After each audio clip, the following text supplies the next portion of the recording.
So I've been doing a series on this book called The 5 Love Languages, How to Express Heartfelt Commitment. And that book in particular was meant for couples, but in truth, we all speak a love language. We all have a language that we experience love with. We have a language that we speak. And what happens is that sometimes the language I speak and give you love is not the language you understand as love. And so what's really important is for us to know what is our own love language, because we can't ask for what we need if we don't know, and to figure out what the other person's love language is so that we can give it to them. And our first love language was words of affirmation. When we give words of encouragement, a sincere compliment. The second love language was quality time, when we sit down and have a meaningful time with someone else. A time when we have one-on-one conversation. When Gerald comes home in the evening, he sits down on the sofa and we talk for a few minutes. And even if we don't say anything else the rest of the night, we had that time, meaningful quality time. And the third, does anybody remember what the third one, what last week was? Gifts. Gifts. And gifts are tangible symbols of our love, and they're meaningful if that is your language. They require thought. It doesn't have to be something expensive. It just needs to be something that person who receives it, if that is their love language, it needs to be something that they would want. And so this week, we're talking about the fourth language of love, acts of service. Now, you and I have seen an act of service right here this morning. We saw our musicians. Isn't that an act of service? And Dick and Jim, when they came there giving you bulletins, that was an act of service. You got me my coffee. And I got you your coffee. Yes, I appreciate it. And Gerald said, "Why are you making Stoney coffee?" And I said, "Honey, I'm really making you coffee." I just told Stoney it was for him. But it worked for both of you. I got two check marks. And James and Eric back there. Yes. Yes. Act of service. And Jim's hearing assistance wasn't working. And you took the time, you got up, you went and found whatever it was. An act of service. St. Francis of Assisi was known for acts of service, for making God's love real in many different ways. And if you've ever seen a statue of a monk who's got the birds and the animals around him, that is probably St. Francis of Assisi. And he left a wealthy merchant family life to become a monk. And so I want to read a story, and I don't want to miss any part, so I am going to read it. St. Francis of Assisi took a novice, a monk in training, out for the day of preaching the gospel. As they left Assisi, they helped a farmer move his cart. Down the road, they talked with a merchant and listened to his problems. And around noon, they shared their meal with a hungry beggar. And soon after lunch, they prayed with a sick woman. And on their way back, they helped a woman carry a heavy load. Okay, so now I'm going to go through it one line at a time. They left Assisi and they've helped a farmer move his cart. What is that? Act of service. And down the road, they talked with a merchant and listened to his problems. What do you think they did there? Quality times, and possibly words of affirmation. And around noon, they shared their meal with a beggar. Gifts. And I bet that was quality time too. and probably some words of affirmation in there. And soon after lunch, they prayed with a sick woman. All right, Unity people, words of affirmation and quality time. And gifts. Service, yes. And on their way back, they helped a woman carry a heavy load. What was that? Acts of service. And so when they got back to the monastery at dark, the novice turned and said to St. Francis, he said, "But we didn't do any preaching." And St. Francis said, "Well, what did you think we were doing? We were sharing the gospel all day long." Jesus said, "I came not to be served, but to serve." And he said that those that serve would be, do you know? They'd be blessed. They'd be the highest in the kingdom. You know, in those times, the people that were the highest lorded over the servants. But what Jesus was saying is, no, those who serve are the highest. In the book, Dr. Chapman talks about a couple that he counseled with, and I'm going to say Mark and Mary because I don't quite remember what her name was. It was Mark and somebody. Mark and Mary. And they came to him and they said, "Dr. Chapman, is there any way that a couple can get along, the marriage can work if they argue all the time?" And Dr. Chapman, being a young student at that time, only knew one thing to do, and that was ask questions. Probably the best thing he could do. And so he started asking them, "What's going on?"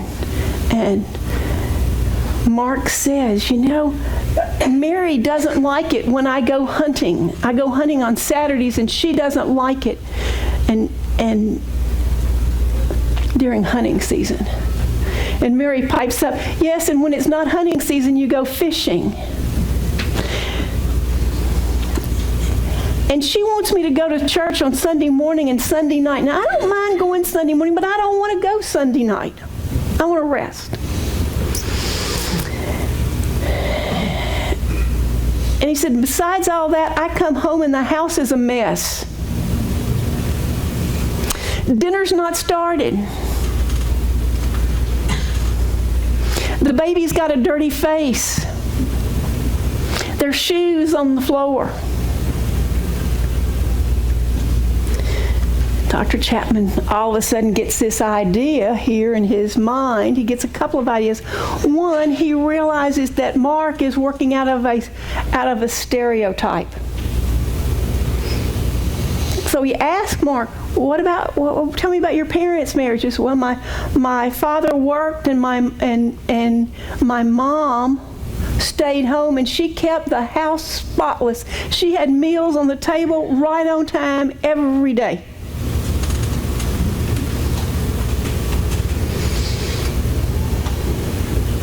So he started talking to Mary a little bit.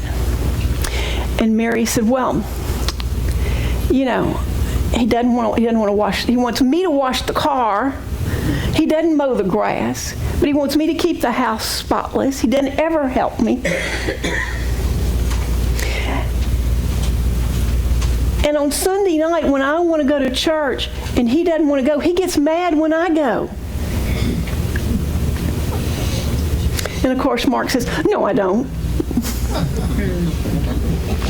And so Dr. Chapman asked Mary a few questions. He said, "Mary, tell me about when you and Mark first met." And she says, "Well, I was in my senior year in high school. And Mark had already finished school the year before and had a job. And he would come over almost every night. And he would help me with my homework. He would help me with my projects. And he turned to Mark. He said, well, Mark, did you go to church with Mary on Sunday nights then? And he said, oh, yes, her father wouldn't let me see her otherwise. And Mary said, yes, he helped us at church. He helped do the set for our Christmas play. He helped us build our Christmas float. He was great at that.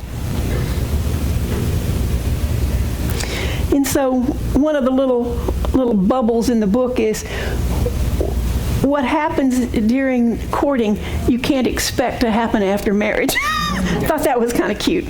That sometimes doesn't carry through. Sometimes it does and sometimes it doesn't. But he got real quick that both Mark and Mary had a love language of gifts. Not gifts, of service. They both spoke the language of service, but they were speaking different dialects. Oh, does that get complicated all of a sudden? And so what he did is he sent Mark and Mary over to sit on the church steps and gave them 2 little cards, and he asked them to write down 4 things that if the other one did, that would make them feel loved. And when they came back, he got the 2 lists, and Mark's list was for the bed to be made, for the baby's face to be washed when he got home from work, for the shoes to be in the closet. And I can't imagine anybody having so many shoes that's a problem, but that the shoes were put up. And that dinner was at least started so that they could have dinner within 20 to 30 minutes after he got home. And Mary's list was that he would change the baby if the baby needed changing when he got home from work, while she was fixing dinner. That he would wash the car, and that he would mow the grass, and that he would vacuum once a week. So Dr. Chapman said, so Mark, you would feel loved if Mary did this. And Mark said, yes. And he said, Mary, you would feel loved if Mark did this. And she said this. And so he said, so what I'm asking you to do is take these cards and give them to one another, and this is your request of each other. He said, now here's the deal. You can request that someone do something, but you can't demand.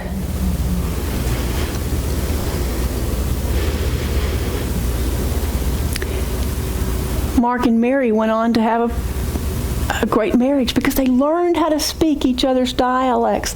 They also learned to overcome those stereotypes that they had grown up with, so that they were able to do that give and take.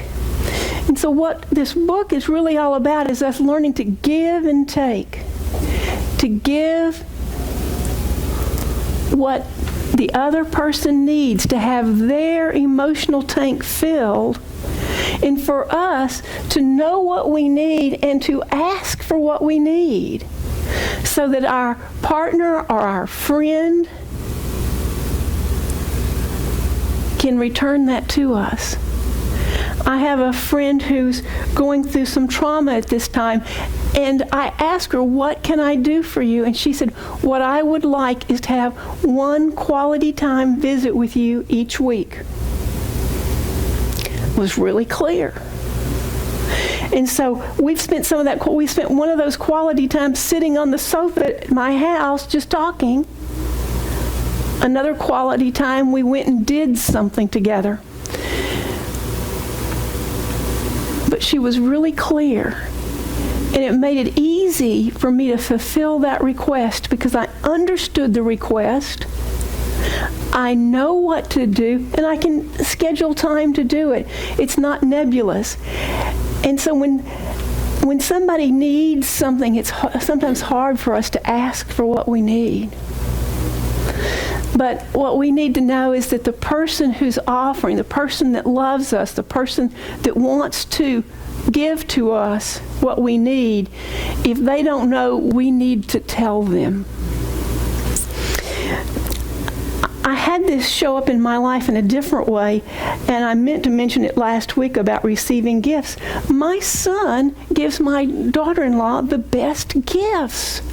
And, he didn't learn that from me. And I was talking to him about it, and Marianne said, "Well, Beth, you don't know the secret." And I said, "Well, what's the secret?" And she said, "I cut out pictures and put them on his pillow." And she said, I might get it pretty quick, or it might be months. It might be next Christmas or a birthday, but I get it. I ask. And so I think that's really important that we do that. Ask and you shall receive.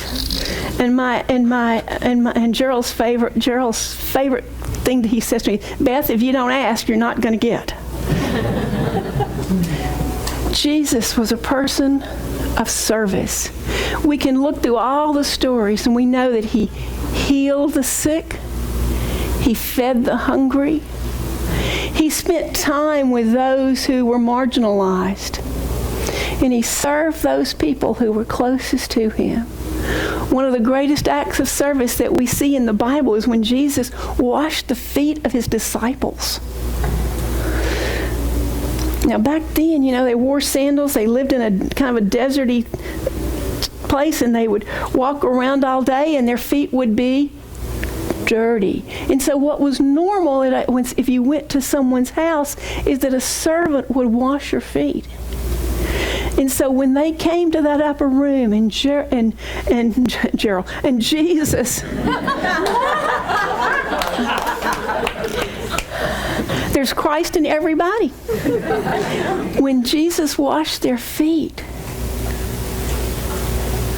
what an act of service. It was an act of humility. And what he said is, love one another as I have loved you. Love one another as I have loved you. And we can all take that in. Love one another as I have loved you. So we have a modern day someone in our lifetime that was a great person of service, and that was Mother Teresa. And Mother Teresa did her service because in every person she saw the face of God. In every person she looked at, it didn't matter how old or how sick, what their circumstances were, she saw the face of God. And if she gave them service, she, in her heart, was not only loving them, but she was loving God. And I'll close with a quote, and I want to make sure that I get this right. It's a Mother Teresa quote. "Not all of us can do great things, but all of us can do small things with great love." And so this week I invite you to look for the things that you can do, the small thing that you can do with great love. Thank you.